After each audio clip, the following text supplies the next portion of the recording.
Okay, we are officially live on Empire Built Unleashed. Our Facebook Live wouldn't go through. It kept malfunctioning and sending us in a circle. So we decided to just go ahead and record this on the YouTube Live and kind of see how it works. Forgive us if we,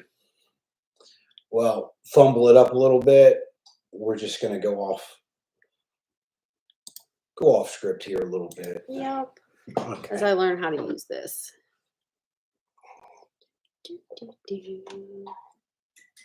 So we got one reaction, one person here. This is good. We got Matt's here already. Finally. We were trying. We just got it open, Matt. Sorry for the hold up. We've definitely been trying to get through it. Facebook has been kicking us in the never-ending circle of death. I will say, hey, we do got a couple logos that have been sent through that we're kind of going over and breaking down which one we like, what we like about it, and sending them back. So we should have a logo really soon and a few new graphics on the YouTube, so it does look a lot more professional and not so rapey.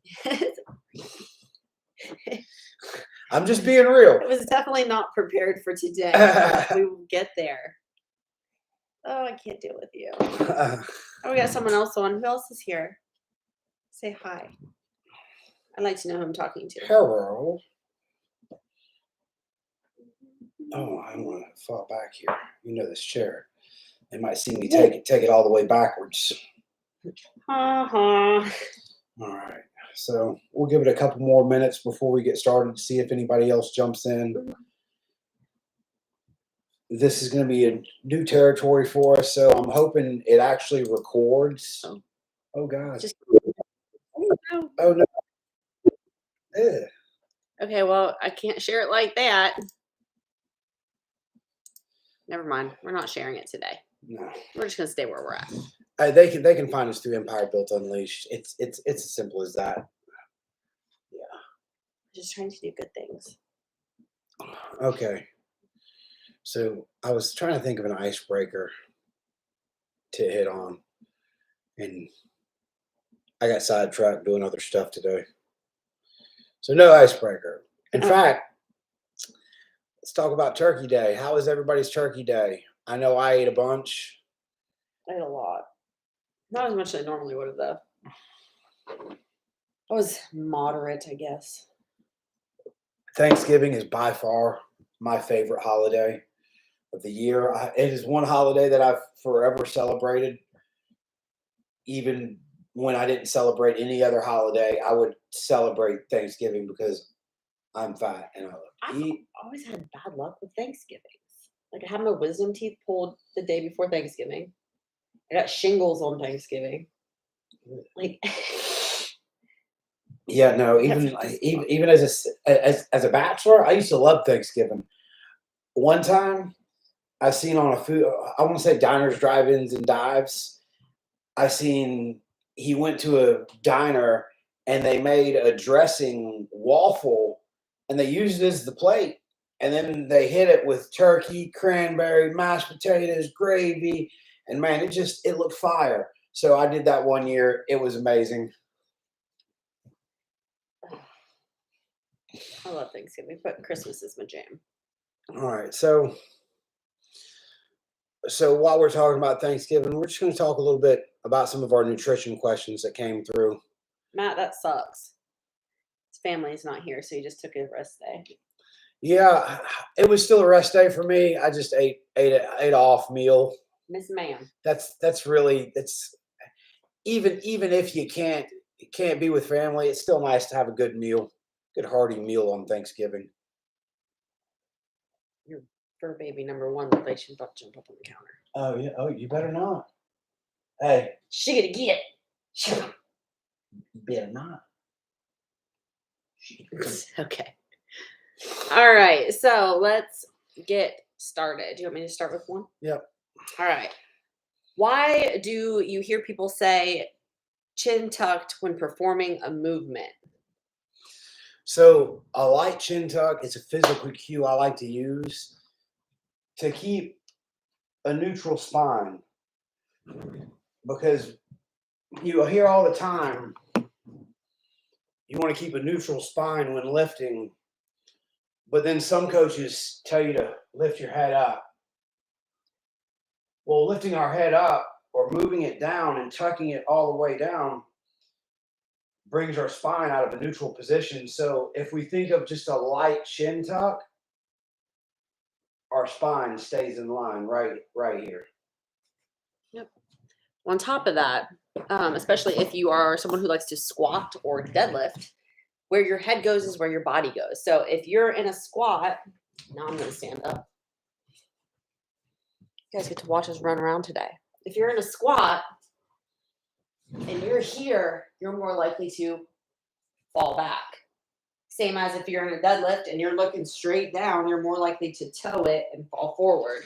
Not to mention, get back in that position, because I see this a lot, and it's something that I had a problem with deadlifts too. So when we look down at a deadlift, so get into position. You got to go get a little bit lower. So when we look down in a deadlift, when we look down, we place our shoulders a little bit farther over the bar because we're looking down. So then when we think about looking long and forward, you see where we end up sitting? Our shoulders end up overlined with that bar. Everybody knows the closest way up is a straight line, A to B. So if our shoulders are over that bar, we're most likely going to have a problem getting it locked out, especially with something over 95%. Yeah. I struggle with that. I'm a very toe-oriented person. So something we have to work on. All right. Let's see. Number 2. I'm having a hard time getting in my goal protein. What are some good ways to get it in more added protein without macros going up, other macros going up? So this is one we see a lot, and we hear about a lot. A lot of the times, people are eating fattier cuts of meat, or the biggest thing, breakfast, to get their to hit their protein, 20, 25 grams of protein. They're eating 4 to 5 whole eggs. Well, each whole egg has on average 5 grams of fat in it, which it's not bad fat. It is healthy fat. But rule of thumb, and something I like to have my clients do, is 1 whole egg to every 6 egg whites. And we just get a carton of egg whites, so we're not wasting a bunch of eggs. And we weigh it out on a scale, then we drop our 1 whole egg in there. Yep. Because what normally happens is if you're going to the store and you're just buying the first cut of meat you see, and that's your protein, but not looking at the fact that that cut probably has more fat than it does protein per serving. Especially pork.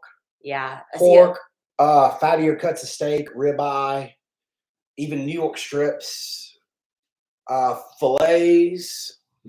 Yep. Anything that says Wagyu. Yeah, Wagyu's tasty though. So what we do recommend is 93 7 ground beef. It's okay. It still has a little bit more fat in it than we'd like to have, but it's okay. But 96 4 ground beef is always, you can eat freely there. Whitefish is another one. Shrimp is something you can eat freely on, but shrimp also contains iodine, and eating way too much shrimp and way too many servings of shrimp are going to throw off your blood work. So just 3 servings a week. Nothing. Don't overdo it. Chicken breast. Let me say that: chicken breast, not chicken thighs, not chicken legs, not rotisserie chicken. Especially the rotisserie chicken. Man, that's the one that gets you guys the most. It got me when I first started. It's okay. And those taste good for a reason. They do, and they're super juicy because they're full of fat. They're basted and injected. So chicken breast is going to be another one. Egg whites. Don't sleep on egg whites. You know, some flank steak and some scrambled egg whites and a little bit of sourdough toast in the morning.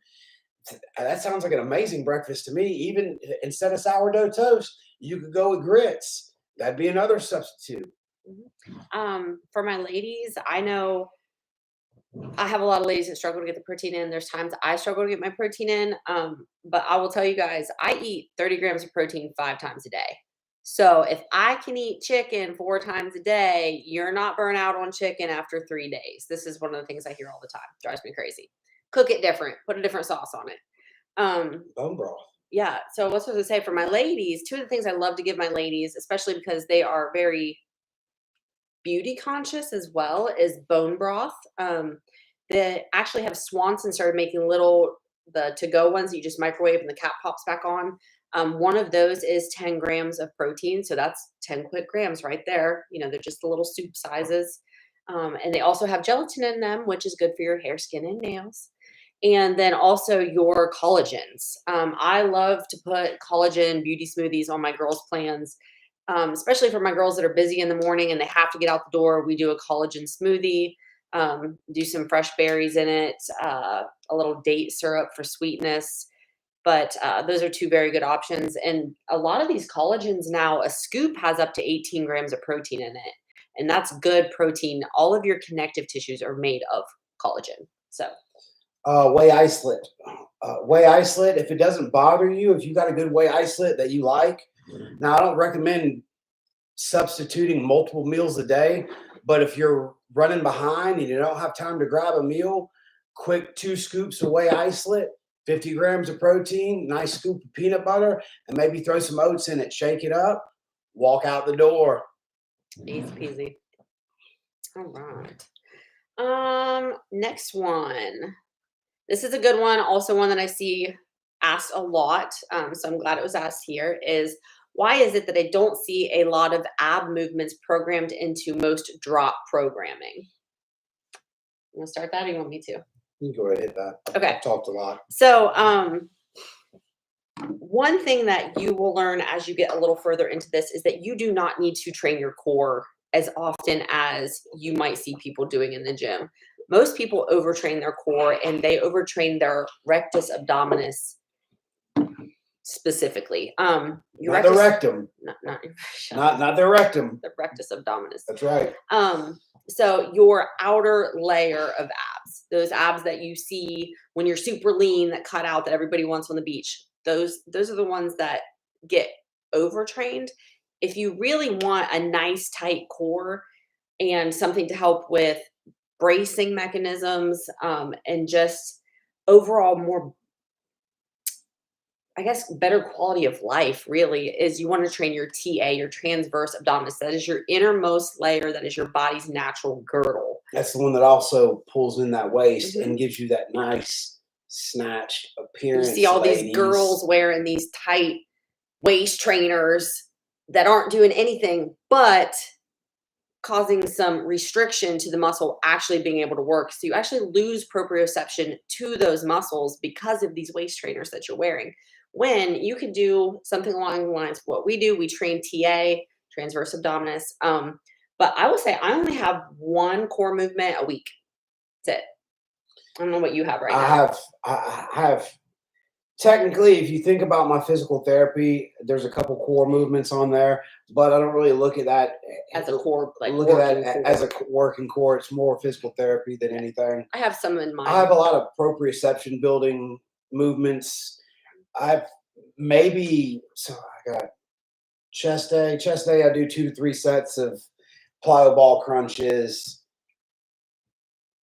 And honestly, yeah, I got that. And then the bear break, the ninja bears. Yeah. I got those on my physical therapy days. So that's 4 to 5 sets of core that I do a week. Mm-hmm. And I have a solid core when I'm peeled down. Yeah. I do some plank holds with weight on my back on my squat day, just really to set my pelvis and learn how to brace from that lower abdomen. But other than that, I have core in my physical therapy movements, but that's more of using it as an active muscle and not an aesthetic muscle. So that's really it. And for the people who want that core that's defined, that is abs that are made in the kitchen.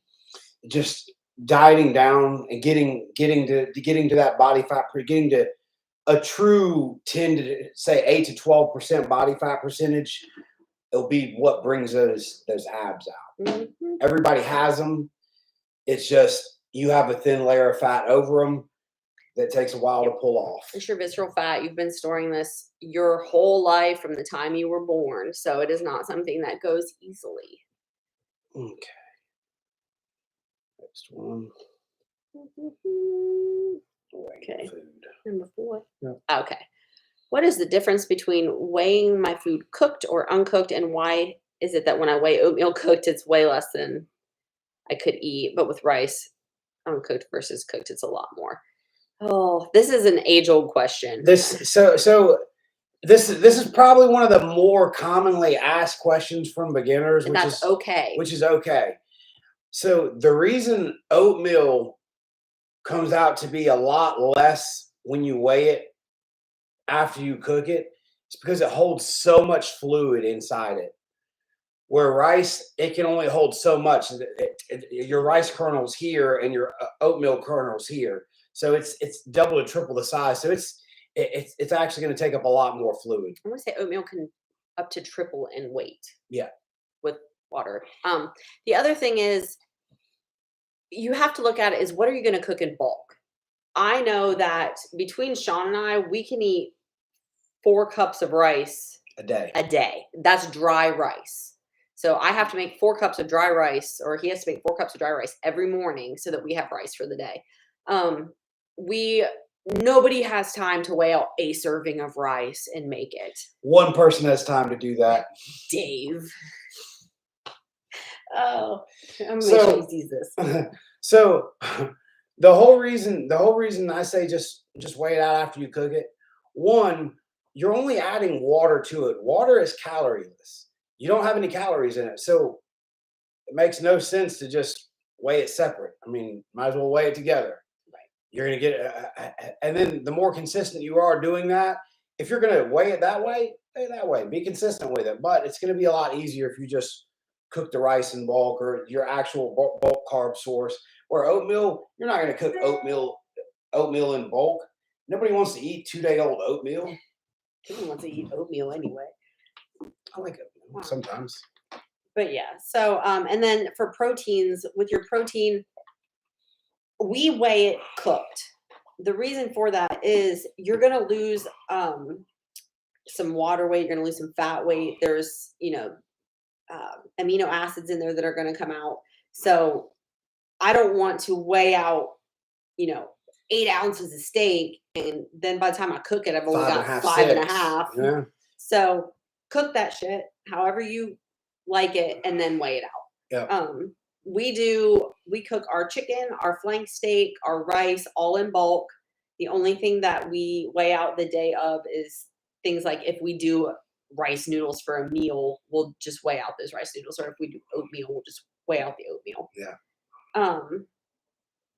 But yeah, and whatever you do, just be consistent in it. That's the main thing. Most people get fudged up on is they overthink it. Overthink it. So if you're gonna weigh your meat uncooked, stay that way. Yeah. You just have to find a baseline for you. Once you have a baseline and you're doing everything the same, it makes it easier for whoever's coaching you, or if you're trying to coach yourself, to make those small adjustments. Yep. All right. Next one. Number 5. Okay. How long should I be resting in between sets? So this really depends. So rule of thumb, I like to rest about a minute and a half, minute to 90 seconds in between isolation movements, and anywhere from 2 to 4 minutes between compounds. Now it changes by, and this is why I don't like to specify rest times on my client stuff, unless they're a strength athlete or something, we're in some type of prep, so I can kind of control intensity. But damn, I just full on had a brain fart. Oh yeah. So it's going to depend on training age. And training age, what I mean is how long you've been training, how strong you are, how old you are. All of this comes into play when it comes to adjusting your rest times. But rule of thumb, minute and a half between isolations, 3 minutes between compounds, heavy compounds. what I tell my in-person clients is that once the muscle fatigue goes from a 8 to a 8 or 10 to a 2, you're ready to go. Yep. Most people, I see it all the time. We work in a gym all day. Is you'll see people on a piece of machine or a piece of equipment, and they'll do a set, and then you see them like this for 5 minutes. Please, number one, don't do that. It's rude. That's bad gym etiquette. But you're not training heavy enough to need a 5-minute rest time. I just did Worlds, and coming into Worlds, I was taking 3 to 4 minute breaks in between my top sets as I was peaking out. And this is a 135-pound person working with weights between 300 and 400 pounds. So if I can do a 3-minute rest period with that kind of weight, there's no reason you need to be taking 5 minutes on the leg curl machine in between sets. So, and the reason we don't take 30 to 45 second breaks, and now I say that for straight sets. I prefer not to take 30 seconds to a minute break for straight sets, especially the top set, being that if you're doing 3 to 4 sets and you do a 30-second break between each set, you work up to your heavy set, and then you do 3 more, but you only rest 30 seconds. Do you really think you're going to get that same stimulus to that muscle that you would if you would rest a minute and a half?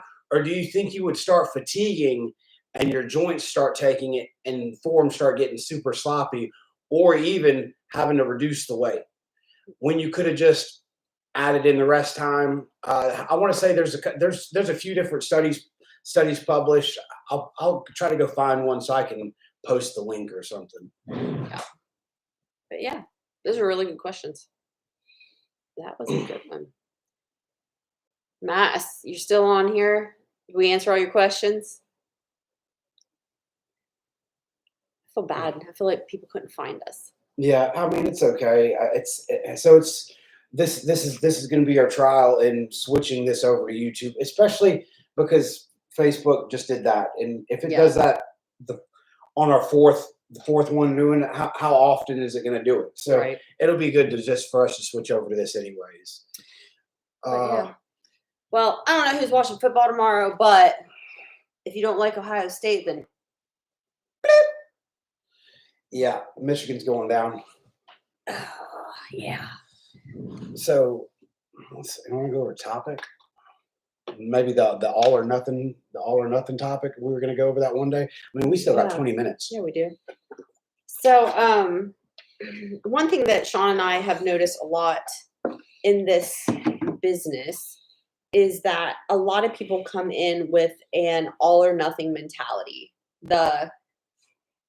I'm going to start with a trainer and I'm going to train 7 days a week, and I'm going to not eat sugar and not eat white flour, and I'm not going to eat salt, and I'm going to, do an hour cardio a day. And they end up burnt out and so sore they can't move within days. Honestly, I'll go as far as saying not even starting with a trainer and just doing all that on their own. That it's more likely to happen then, just because most people think that to get results, you have to train 5 to 7 days a week, when in reality, you don't. They come in, they train a body part every day, but they don't give their body any type of rest. Now, when you first start out and you're not used to working out, that might fly for the first 6 months, but eventually you're going to work yourself into a hole. And then you're going to have to take 2 to 3 months off. Next thing you know, there goes your consistency. Everything you did in the last 3 to 6 months, you just negated by having to take 3 months off because you weren't taking rest days. Yeah. You have to find what's going to work for you. And what we try to tell our clients is it's not about being perfect. It's about being a little bit better each day. 1% better each day. If you're 1% better every week, imagine where you could be. So this is where I'm kind of looking at it right now is, if you think about it, we're given maybe 60 years to complete whatever it is that we're meant to complete in our lifetime. So why not take each day and each day work on being just a little bit better to end up reaching that goal? But what happens is most people sit in their stagnancy because it's comfortable there, it's easy. And then when it's time and they're like, okay, I really do need to make a change, they've been sitting stagnant for so long that they've, I guess, fell behind. And they think, I have to do it now. I have to do it quick. I have to do it. And they end up doing it the wrong way or all the wrong ways rather than just giving themselves a little bit of grace and saying, okay, today I'm not going to drink that third soda, or today I'm going to have 2 healthy meals and one regular meal. It's just about making these little conscious changes in your everyday life. We didn't get here, like, Sean's not just a bodybuilder. Like, that didn't just happen. That was work. That was self-efficacy. That was showing up for himself every day. The pictures that we posted on Facebook, that was us. That was me 10 years ago. I was 210 pounds and I was drinking multiple Mountain Dews a day and eating mac and cheese and chicken nuggets because it was easy and it pleased the people around me, but it didn't make me happy. Mine was 13 years ago. 13 years ago, I drank a lot. I ate what I wanted. I didn't know anything about nutrition. I think worked at a restaurant. I was a fry cook, so I would just snack on fried shrimp, fried oysters all day. And next thing you knew, I just went from, well, kind of fat and sloppy to morbidly obese and fat and sloppy. Well, and I grew up in Amish country. So, everybody says that people up north can't cook. I'm just going to tell you, people up north can cook and they can bake. And I was living proof that the food was delicious. But we just both came to a turning point in our life where we knew a change had to happen. Mine was after I had my son and I got on the scale and I was like 210 pounds. I'm like, I'm 5'1". Yeah, I got on the scale. I was 285. I was like, holy shit. It's like, yeah, you got to do something, buddy. You can't see your own dick. I was about 5 foot any way you looked at me, like a basketball. Curvy. Yeah. But hey, we got people coming through. Yay. What's up, Dylan? Oh, it's Dylan. What up, Dylan? But yeah, I started so it was, honestly, I'm just gonna be honest, I started on keto and I try to kind of steer people away from keto. Keto is a tool. It is not meant to be a lifestyle. But that's where I started. And that's okay because it was the catalyst that I needed. I lost like 30 pounds really quick. However, being that I do come from a wrestling family, I had the knowledge on how to come out of keto properly and not pack all the weight back on. So I slowly started incorporating carbs again, just a little bit at a time. I upped it just a little bit each week. But again, I wasn't really tracking macros at that point. I was having maybe one of the little like 300 calorie subs from Subway and a bag of Sun Chips and a Diet Coke. Yeah, so I stopped drinking my calories. So I stopped drinking alcohol altogether. And I started drinking more water, which I didn't have a problem drinking water, but I like sodas and things like that, juice. So I got away from all of that and I got to just straight drinking water. I started walking. And then as far as my nutrition, I knew that if I ate 17 to 1900 calories a day, that I would lose weight at that size. So I knew if I ate 6 meals a day, I would keep my metabolism running at an optimal speed throughout the day while I worked. So I divided 1800 by 6. And then I made sure each meal hit those calories. I'd have a protein source and whatever else was included. I'd do things like grilled chicken wraps, Sun Chips, little turkey sandwiches on a little 45 calorie bread that's like nothing. even little TV dinners, man. I went as far as eating those little TV dinners. I was living at my friend's. I was living in Connecticut at my friend's family's house, trying to get on my feet.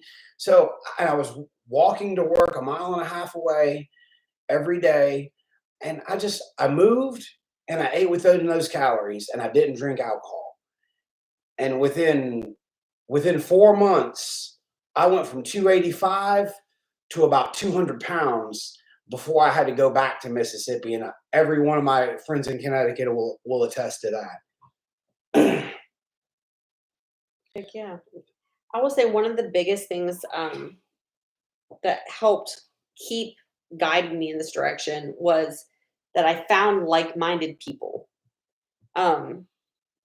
I had a gym that I went to locally. There were some older power lifters there. I love to power lift, so I go in there. But I would say once I had lost enough weight that I was comfortable, in my skin, I actually signed up to work the Arnold. And I started working the Arnold every year. You volunteered. If you volunteered to work, you got free passes to get in.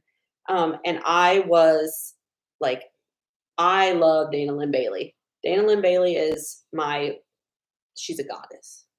And I love it when I would have had my short DLB haircut and people would mistake me for her all the time. But I started going and working the Arnold. I actually got to meet her and Rob there. And from there, I got the courage to drive to Pennsylvania all by myself in the mountains and went and trained at their Warhouse gym with them for a weekend. And it was just seeking out things that made me uncomfortable, but were in the direction of what I wanted to do with my life. Because I always had this dream that I was going to have a hunky husband and people would pay me to be in the gym all day long. But look at me now. I have this potato. And I work in a gym and I get to spend my entire day helping people, be a better version of themselves or be whoever they want to step into as the next version of themselves. And a lot of that was putting myself in uncomfortable positions or uncomfortable situations that led me here with people who knew more, people who were better. It is 100% okay to not know everything. You've got these keyboard warriors who are on here telling people, don't do squats, they're bad for you, or, deadlifts are bad for your back. Yeah, don't False. do deadlifts. Improper False. Technique with deadlifts is bad for your back. Dylan said potatoes are life, though. They are. I actually didn't like potatoes until I met Sean.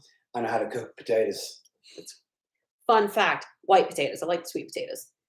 I wasn't a French fry person. Thought they were gross. I love fries. Air fried.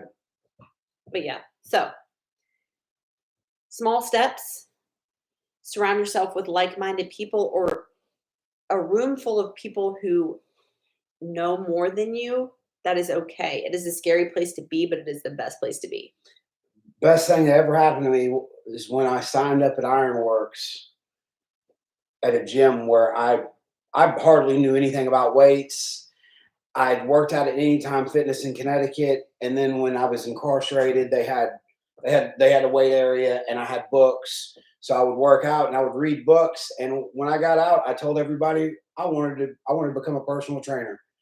And when I got out, I found Ironworks.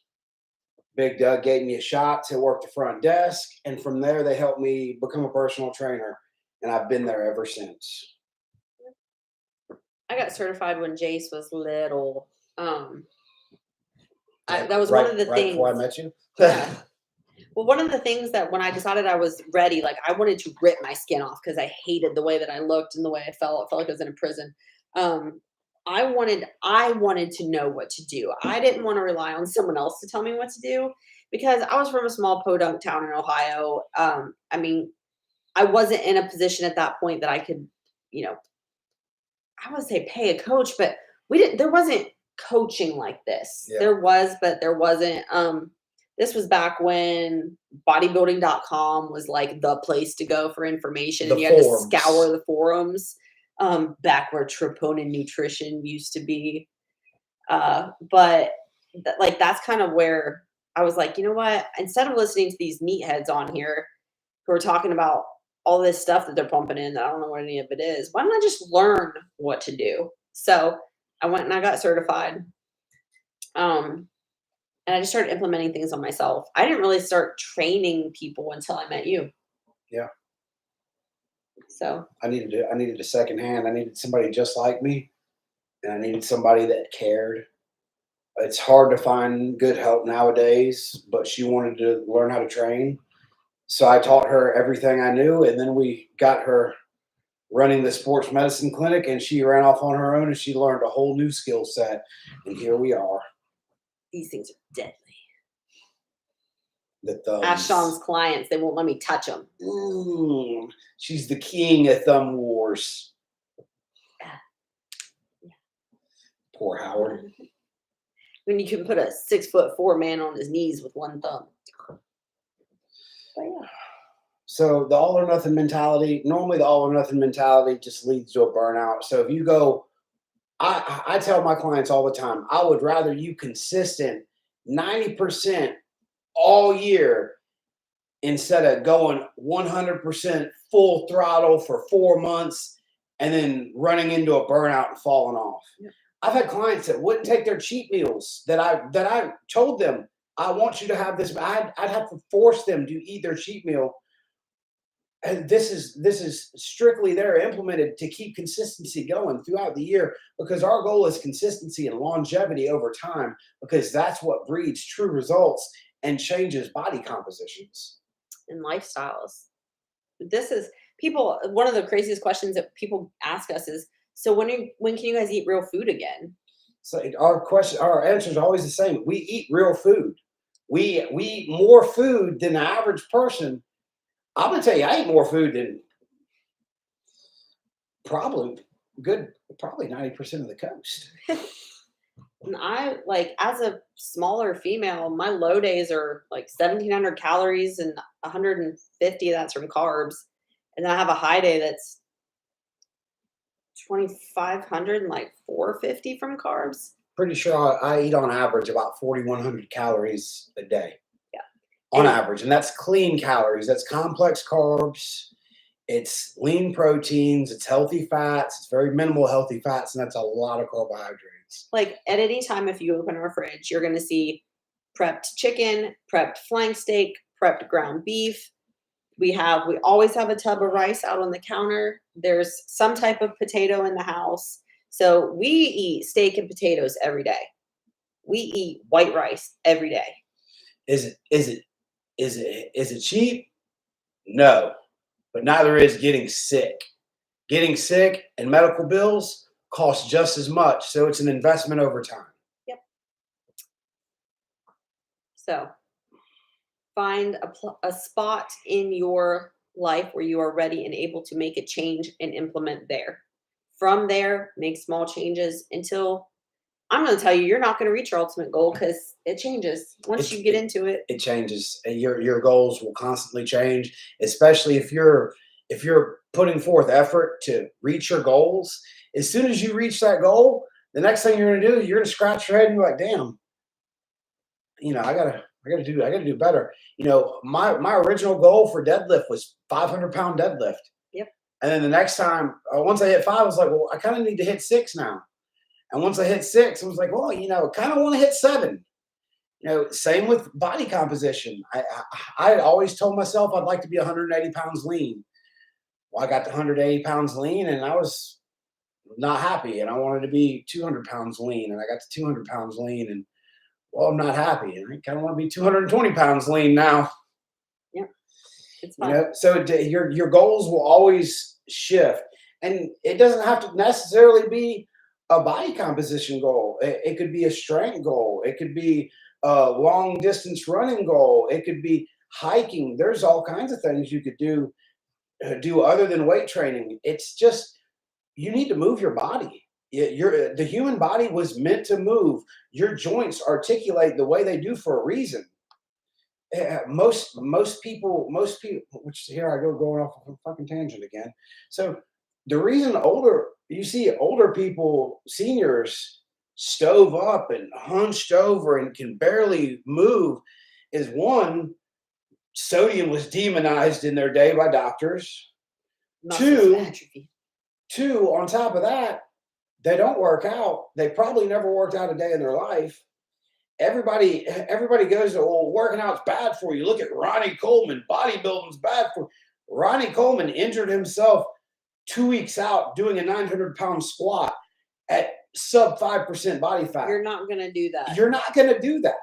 If you go and strength train 3 times a week, that's not going to happen. What is going to happen is you're going to improve your mental health. You're going to improve your body composition. Your overall blood work's going to improve. Your bone density is going to go up, especially strength training. It's been proven to increase bone density in seniors as well. It's actually one of the main things that one of our clients who's a OBGYN here on the coast recommends is get out and get some movement in, get some exercise. You know, he says he has women that come in all the time and they're complaining about, you know, like the way they look. They want to lose weight. They want to do this, but they don't want to eat better. They don't want to go on walks. They don't want to weight train. Guys, they prefer quit looking for the magic Ozempic, pill. liposuction, tummy tucks, facelifts, any pill, powder, cream. So women will blow their butt plug thing.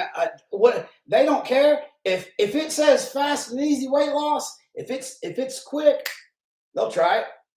Women are literally shitting their brains out to lose weight. Taking cleanses. Yeah. Because I need to take a cleanse to start this diet. Just drink water.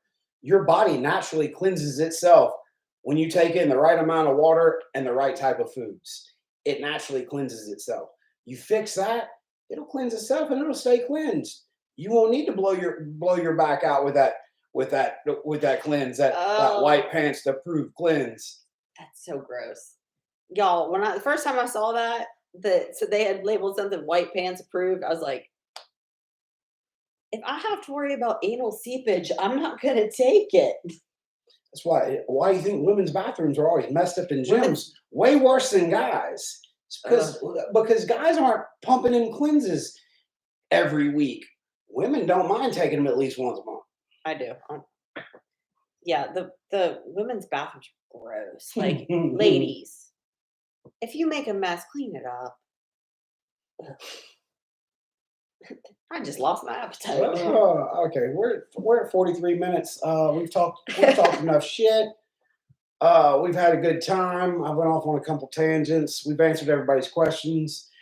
Do we have any? So we got 3 people on. Dylan, Matt. Who else came on? Sound off. Do you guys got any questions on the fly you want answered? I just drank a pot of coffee. It's 6 o'clock and I'm going. Had a fat burner at 3 p.m. So I just had my sleeve worked on and I feel like AS.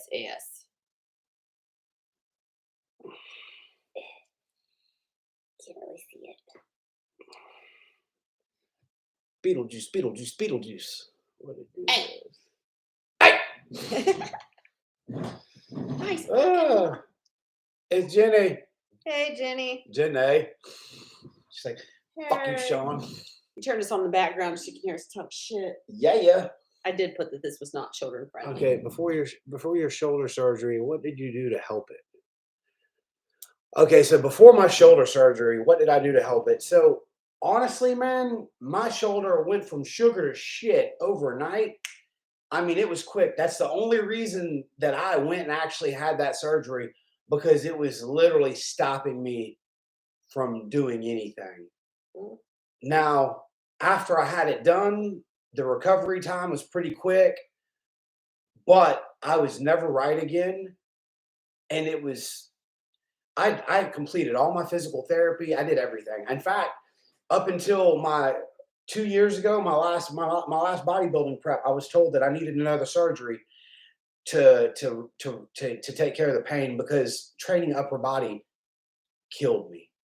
I mean, it hurt. It was painful every time I trained it. So I would literally rush through it just to go through the motions to hit it and get out of it. I was working on his upper body Constantly. I was getting a massage every week. I was soft tissue work weekly. I mean, it was rough, man. So from there, I messaged one of my teammates, which she's my coach now, and I'm very thankful for. I'm thankful for everything she's taught me.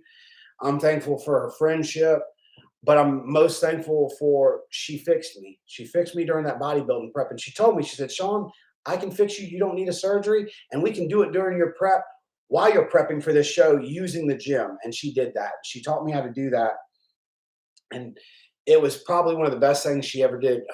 Anybody could have ever did for me was give me weight training back, because it's such a huge outlet for me. So to sum it up, now I don't have shoulder pain. In fact, I mean, I post my training all the time. My upper body days are extremely strong. I get zero pain on them, but I do proper warm-ups. I have a few specific primers that I know work really well for me to mobilize my joints and get the area moving before I go into training. And then even exercise selection matters. So I just did a video on straight arm pull downs today. I haven't posted it yet, but I like straight arm pull downs during. I like them for my back day. I like to start my back day out with them. Two reasons. One reason, it helps open my back up to allow better blood flow and kind of gets that blood pumping in there. But at the same time, that shoulder joint's our primary joint we use when we train our lats. So mobilizing that shoulder joint and getting everything functioning how it should and getting blood into it and around it is just going to make that lat training that much better. But certain movements are going to help out with shoulders. I'd have to honestly, I really want to see you in person.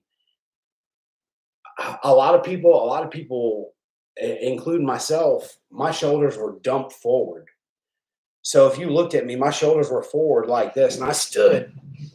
My knuckles would face this way. Let me scoot down, and my shoulders would be dumped forward. So if your shoulders dump forward, your scap actually tips, and before long, your pec minor locks up, and you just have all kinds of shoulder pain. And it's a nuisance. And sometimes it just takes a little bit of physical therapy and a little bit of TLC before you start training to fix everything up. I'll probably do my next trainer tip on a good warm up, just for upper body and lower body. Mhm.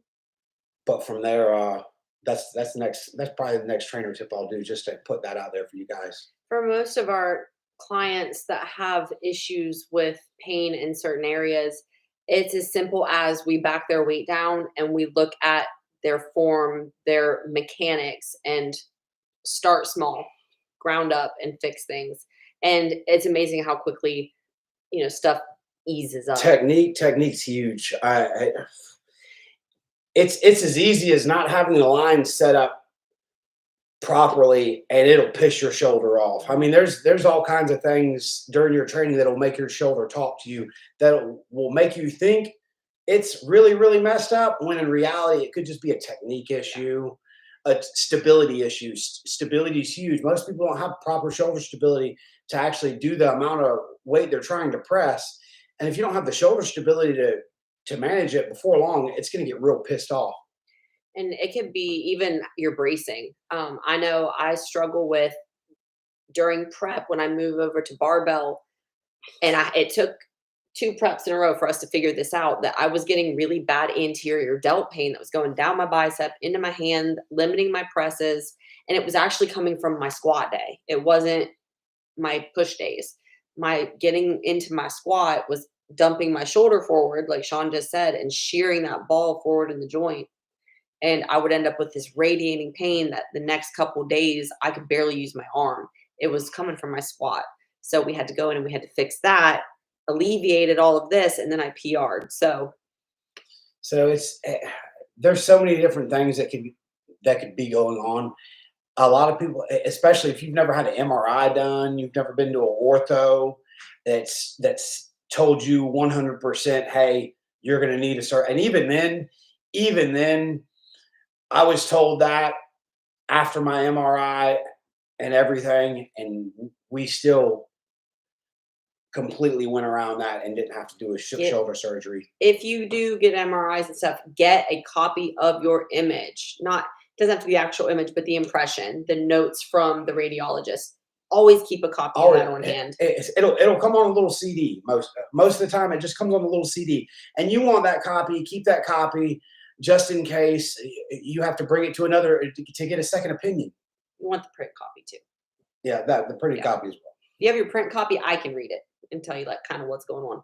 But in the CD, you're going to need someone that can actually look at the image. But yeah, you always want to have those. There should never be my doctor said they wouldn't give it to me. That is your medical information. It is yours to have. Please request it and keep file. Okay. That's my medical tangent for the day. All right. So is that all we got for questions? Yep. Dylan, did that help any? He's like, they went off on another tangent. Thanks. Okay, cool. Perfect. All right. So this will conclude the next episode, episode 4, Empire Built Unleashed.